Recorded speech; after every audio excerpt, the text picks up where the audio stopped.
The remains of a woman have been found in a remote area of Bryson Canyon, partially buried, almost completely dissolved by time and nature. Nearby are personal items that later allowed us to establish her identity.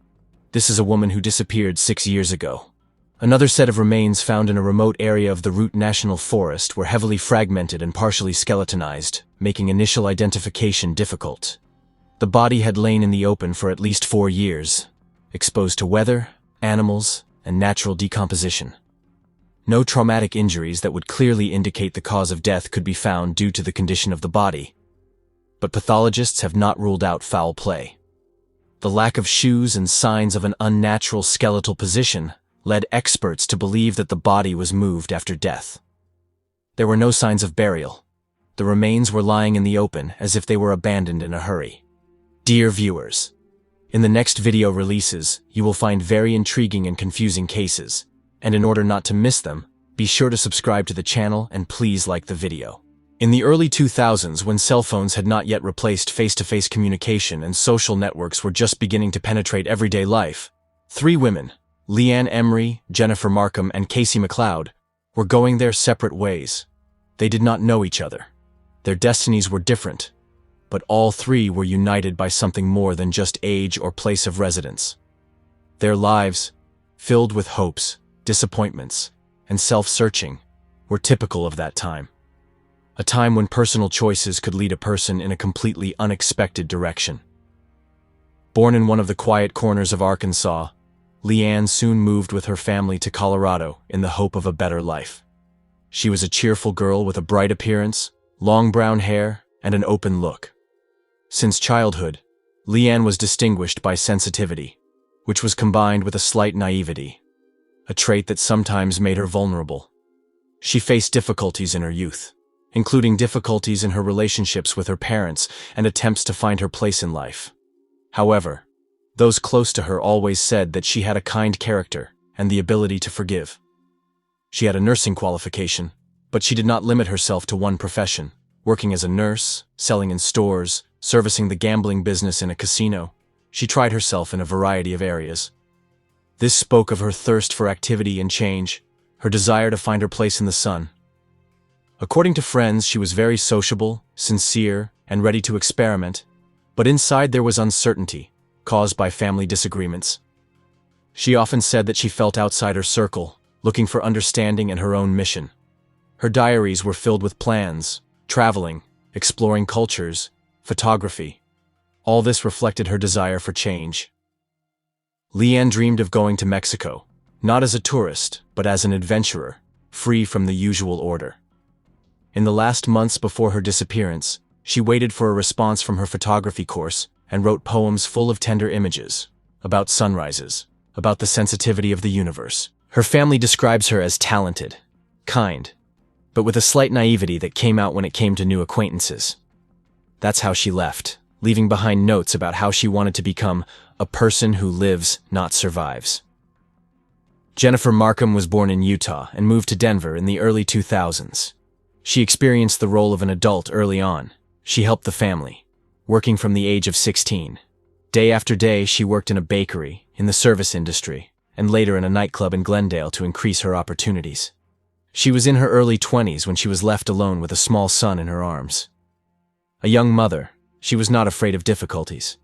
On the contrary, it was they that seemed to temper her character. Jennifer had a quiet determination and intuition that often helped her navigate difficult situations. She worked to support herself and her son, with no support from her relatives or the child's father. According to her friends, Jennifer was reliable, caring, and incredibly persistent. She dreamed of saving enough money to start her own business, and she saw no limits to her plans. Although her work was far from ideal, she treated it with firmness and understanding. "This is temporary," she said, "for the sake of my son's future." Her personal journal was full of notes about goals, about the future she so strove to build. Jennifer often said that she wanted to be a role model for her child, and her desire to break out of a difficult life situation made her especially strong. Casey McLeod was the youngest of the 3. She was only 19 years old. She lived in the suburbs of Denver, in a family going through difficult times. According to her mother, Lori, Casey was a girl with a big heart. loving but often offended, because the family was full of conflicts after her parents' divorce and a serious crisis in relationships. Her mother, Lori, tried to support her daughter, but at a young age, Casey faced an internal conflict that was difficult to resolve. She was a bright, beautiful girl, often dyed her hair in fashionable colors and loved music. School teachers remembered her as smart and sensitive, but at some point she began to lose her way. Domestic conflicts, attempts to gain freedom, unstable relationships, all this made her life turbulent. However, Casey was responsive. With a subtle sense of humor, she cared for others, despite her own difficulties. Her friends said that she dreamed of becoming a photographer or an artist. She had a creative outlook on the world, but also a desire for independence, which at her age could lead to both growth and danger. Each of them was special. Each had her own story, her own inner world, her own idea of the future. Their lives were not ideal, but they were not tragic either. They were not united by profession, place of residence, or social circle. And yet, at some point, their paths crossed, invisibly, fatally, at the center of a complex, tangled story that remained unanswered for a long time. What united these women? Why did they become parts of the same dark pattern? The answer to this question will be much more complicated than it seemed at first glance. But for now, these are just 3 destinies. 3 women. 3 lives, full of aspirations, hopes, and attempts to start all over again. Sometimes life disappears, not with a loud scream, but with a quiet, elusive click, as if something shifts in the usual sequence of events, and the person ceases to be part of the general rhythm. This is how those who did not plan to disappear, disappear. Those who yesterday were making plans, setting up meetings, writing messages.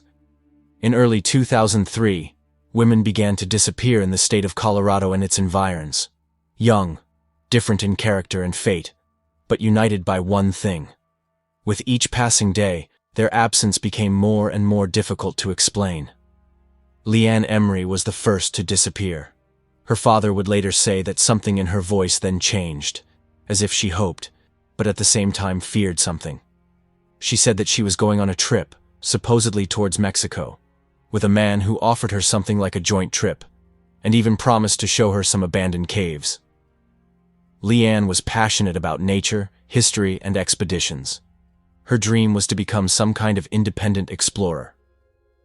So the idea of going caving didn't sound suspicious. She left. And from that moment on, the line was cut off. The phone was silent.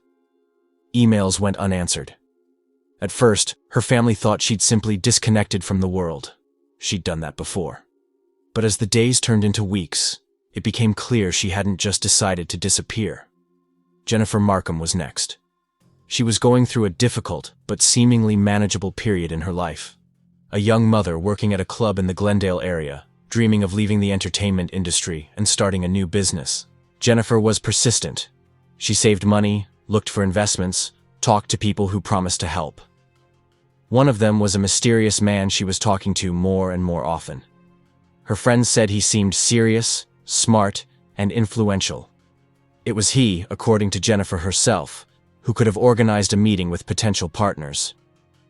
On the evening of February 17, 2003, she was going to a meeting near the airport. No one saw her again. A few days later, her car was found in the parking lot near the terminal. Inside, only a child's car seat and her purse. No tickets, no signs of haste or struggle, just emptiness. The police studied the surveillance cameras. Jennifer really did enter the building. But she did not come back. Her name was entered into the missing persons database. In the summer of the same year, Casey McLeod disappears. 19 years old, a conflicted adolescent, attempts to escape from parental control. After a quarrel with her mother, she left home and did not return. At first, this seemed like typical teenage behavior, especially since Casey had left before, spent the night with friends, avoided calls. But this time it was different. None of her friends saw her. Social networks were silent. The phone was turned off. Her mother began to suspect something was wrong when she found her room almost untouched. Casey had not taken her makeup, her favorite jacket, or the photo album she usually carried around with her. Then there were conversations about a certain grown man with whom she often corresponded. He promised her help, a rented apartment, even a job in an office. He promised to pull her out of this hopeless life. Her mother had heard the man's name out of the corner of her ear. She didn't know how important it would be. The disappearances followed one another, but were not officially considered connected.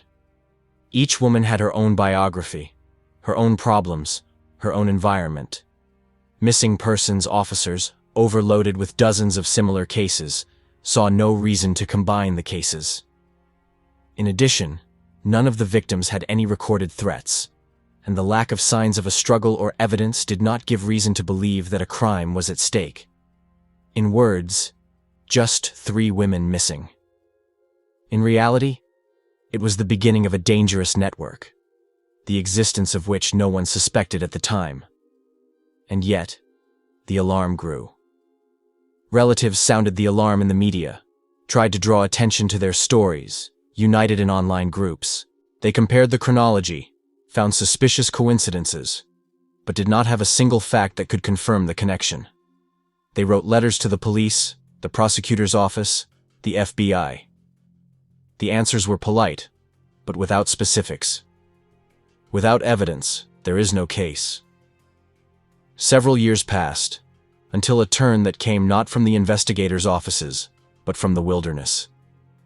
In the spring of 2009, in the remote Bryson Canyon area, a hunter noticed his dog curious about something in the grass. It was a remote area, seldom visited, off the beaten path. The man walked closer and noticed fragments of fabric in the brush. A piece of a backpack, something shiny, jewelry perhaps. He called the police, although he wasn't entirely sure what he saw. The team that arrived examined the scene and found something that confirmed his worst fears: the remains of a woman, partially buried, almost dissolved by time and nature. Nearby were personal items that would later allow her identity to be established. DNA testing revealed this was Leanne Emery, a woman who had disappeared 6 years earlier, found in a place that no one close to her had ever heard of. From that moment on, more than just an investigation began. A fight for the truth began, in which every little thing mattered. Who knew where to look for Leanne? Why this place? And most importantly, is it connected to the fact that both Jennifer and Casey also disappeared under strange circumstances, communicating with a mysterious man whose name has now begun to surface in the case materials? But for now, he is just a silhouette, a suspicion, an investigative interest. What seemed like a period in a forgotten case became the beginning of a chain that will lead to unexpected discoveries, difficult decisions, and an exposure that even those who sought it will not believe at first. The investigation that led to the solving of these disappearances did not begin with a clear pattern or a sudden breakthrough. It was born from fragments, unconnected, random, seemingly meaningless. Only over time did these fragments come together to form a disturbing mosaic. The discovery of Leanne Emery's remains became the starting point. Immediately after the body was identified in March 2009, the case was officially reclassified. It was no longer a missing persons case. It was now an investigation with signs of violent death. This radically changed the priorities. Not only local investigators got involved in the case, but also FBI agents. The first thing they noticed was Leanne's last known actions before her disappearance. From her notebook, which was kept by her family, it was possible to reconstruct some of the dialogue. A man named Hannibal appeared in it, an alias that seemed strange, but did not give anything concrete. However, when the same pseudonym came up in a conversation with Jennifer Markham's friend, an internal alarm went off in the investigator's head. Too rare a name, too strange a coincidence. It was the first subtle link between the two women. At the same time, Casey McLeod's mother, Lori, recalled that her daughter had also mentioned a certain man she had spoken to before her disappearance. The name was not mentioned directly, but there were hints in the conversation about a certain family friend. And here, for the first time, the name Scott Kimball came up. The last name was not unknown. Kimball was listed in the FBI database as a former informant who had worked with the agency in the early 2000s. This made the case especially sensitive. At one time, he had proven to be a valuable source of information on criminal activity in the prison environment. and had even participated in operational activities. But his name had long been removed from the trusted lists. Suspicions arose of document forgery, concealment of information, and, as it later turned out, fraud. Nevertheless, the fact that a former informant could be connected to the disappearance of 3 women at once seemed too serious to ignore. The FBI launched an internal investigation. From prison records, it turned out that Kimball had been released early in 2002, under guarantees of participation in a secret program. But soon after that, he disappeared from the radar. Officially, he continued working. In fact, he was playing his own game. He obtained fake IDs, rented cars under other names, moved between states, presented himself as an employee of the Secret Services.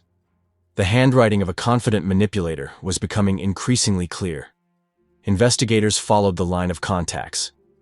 Bank records showed that Kimball had indeed rented a car in January 2003, the same time Leanne Emery went on her trip. He had also withdrawn cash from her card after the date she had stopped responding. His geolocation matched her bank account activity. Similar coincidences emerged in Jennifer's case. Witnesses identified Kimball as the man she had met several times at the club where she worked.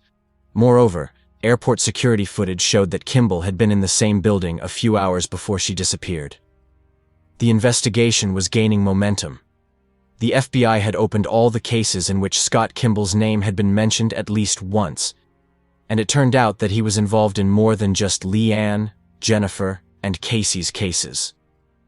There were other oddities too, including the disappearance of his uncle, Terry Kimball, with whom he was allegedly close, who suddenly went overseas shortly before all the money was withdrawn from his account. Kimball's ex-wife, Lori McLeod, Casey's mother, told investigators that he had been acting strangely after the girl's disappearance. He said she had gone to visit friends and suggested that they not panic. Later, he even said that he had seen her at a shopping center. At the time, Lori believed him. Now, she realized that she had been lied to. One of the most important finds in the investigation occurred after a search of Kimball's rented home in Montana. A freezer was found in the basement of the house, containing clothing, documents, and photographs. Many of them belonged to the victims, including a photo of Jennifer Markham, which had never been published in open sources. Notes in Leanne's handwriting were found, with dates and thoughts, presumably from her diary, confirming that all 3 women had been in contact with Kimball during their periods. By this time, Scott Kimball was already under investigation for fraud. He was arrested for attempting to commit financial fraud involving a counterfeit insurance policy. During interrogations, he initially denied everything. He said that the disappearances were unrelated, that they were coincidences, that he only helped women when they were in a difficult situation. But the evidence began to fall into place, especially after Casey McLeod's remains were found, by chance, during a check of one of the areas Kimball had visited in 2003. This territory was part of the zone of his movements, recorded by rental cars and phone signals. The investigative team was examining a forested area in Jackson County, near the border of the Routt National Forest. Among the roots of an old tree, they noticed an unnatural depression in the ground and fragments of fabric, partially covered with moss. The remains were heavily fragmented and partially skeletonized, which made initial identification difficult. Investigators say the body had been out in the open for at least 4 years, exposed to weather, animals, and natural decomposition. A forensic examination confirmed that the body was that of a woman between the ages of 18 and 25. Pieces of clothing were found near the remains: jeans, parts of a t-shirt, and a belt, matching the description given by Casey McLeod's mother. DNA testing of teeth and a femur gave a positive match to biological material from Lori McLeod, the missing woman's mother. No traumatic injuries that would clearly indicate the cause of death could be found due to the condition of the body, but pathologists have not ruled out violent death. Items that could have belonged to the victim were also found near the scene: jewelry, a portable music player, and an empty package of medicine. The lack of shoes and signs of an unnatural position of the skeleton led experts to assume that the body was moved after death. There was no sign of burial. The remains lay open, as if they had been abandoned in a hurry. This fact, as investigators note, indicates an attempt to hide the body, but without trying to cover up the tracks completely. During the examination, it became clear. This is exactly where Casey's path ended. The pressure increased.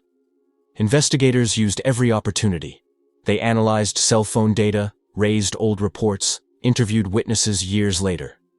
Slowly but surely, a complete portrait was forming in the case.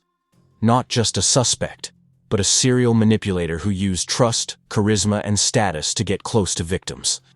He did not kidnap them by force. He promised hope. And then, disappeared. When there was enough evidence, the prosecutor's office was ready to file charges. But one goal remained: to find out what happened to Jennifer Markham. Her body was never found. Investigators hoped that Kimball would tell the truth in exchange for a lighter sentence. Negotiations began. What he said next would be part of a deal that would cause a furious reaction in law enforcement circles and the public alike. But at the time, one thing was clear. A mystery that had remained unsolved for decades was now beginning to take shape. And the name that had once been listed as an informant was now a symbol of betrayal. Not just of the women who had trusted Kimball, but of the very system that had allowed him to hide in the shadows. Scott Kimball's trial wasn't just about determining his guilt. It was about the system that allowed him to exist in the shadows of the law, passing himself off as one of its own. When Kimball's name cropped up in all three cases, Leanne Emery, Jennifer Markham, and Casey McLeod, it became clear that this wasn't a coincidence, but a pattern. Behind his charming appearance, his noble gestures, and his supposedly law-abiding job was a man who had spent years deceiving not only those around him, but the justice system itself. Preparations for the trial began in mid-2009. At that point, Kimball was already under investigation for financial fraud involving check forgery, false insurance claims, and identity theft. Not only were regular investigators on his trail, but also internal FBI auditors were tasked with finding out how a man in the Witness Protection Program, and using his status as a federal informant, had been able to act with impunity for several years. The answer was disappointing. Kimball had skillfully used a system of double standards, hiding behind aliases, moving between states, posing as an employee of federal agencies. He inspired trust, and it was this trust that became his main weapon. The collected evidence spoke for itself. Casey McLeod's DNA, found in Jackson County, confirmed her death. Leanne Emery's remains, found in Bryson Canyon, were conclusively identified. Bank transaction records, witness statements, and digital traces proved that Kimball was the last person to contact Jennifer Markham before she disappeared. Her body was never found, but the circumstances of her disappearance and the suspect's behavior left no doubt in the investigators' minds. However, prosecutors knew that if they went after each victim individually, the case could drag on for years, and the sentences would not be as harsh as the families wanted. So the prosecution decided to take a different approach. They offered a deal. Under the terms of the agreement, Kimball would plead guilty to 2 murders, reveal the location of the bodies, admit responsibility for the disappearance of the others, and in return receive a limited but fixed sentence, not life. It was a legally controversial decision, but it allowed for a plea and closure of cases that might otherwise have languished in the courts indefinitely. The deal sparked a furious backlash. The victims' families were divided. Some, like Leanne Emery's parents, supported the move. "We want the truth, even if we don't get full justice," her father said at a meeting with investigators. Others, most notably Casey's mother, Lori McLeod, were outraged. She couldn't understand how the man who had ruined her life could be entitled to a deal. "He took advantage of our trust. He ate at our table. He called my daughter his stepdaughter. And now he gets to grow old in prison instead of facing the full punishment," she told reporters. The trial began in the fall of 2009. Dozens of reporters, investigators, and relatives of the victims gathered in the Colorado courtroom. Scott Kimball was brought in under heavy guard. He looked calm, almost indifferent. His voice, as he read the confession, was cold, measured, without emotion. He admitted that he had played a role in the disappearance of Leanne and Casey, that he had been the last person to see Jennifer, that Uncle Terry, whom he had called a family burden, had disappeared under circumstances he was now prepared to describe. His testimony was part of a deal, but not a single person in the courtroom heard him express remorse. After the confession, the second part of the trial began. the family's statements. They read their statements out loud, addressing the court and the defendant directly. These were not mere formalities. These were years of pain, condensed into a few paragraphs. Lori McLeod, barely holding back tears, stood in the courtroom and said, "You came into our home when we needed someone. You put your arms around my daughter, told her you would be there for her, called yourself a father, called me your wife, and then you took her away. You did it calmly, methodically, and now you just sit here and say nothing." Her voice was shaking. The judge let her speak without interrupting. Jennifer Markham's father read a letter to his granddaughter, Jennifer's daughter. The girl was a toddler at the time. "I always promised you I'd find your mother, but I didn't. All I can say is that I tried. He didn't just take Jennifer from us, he took our faith in goodness." The statement from Leanne Emery's family was brief, but powerful. They asked the court not to look for mercy or believe in remorse. He didn't give in, he bargained. He didn't admit, he traded. Don't call it remorse, it's a strategy. The judge, in his closing argument, noted that before him was not just a man who had committed crimes, but a man who used a system designed to protect him as a mask to hide his true nature. "You have violated trust, not just in people, but in the law," the judge said. "And for that, you will pay. Every day, every night, for the rest of your life."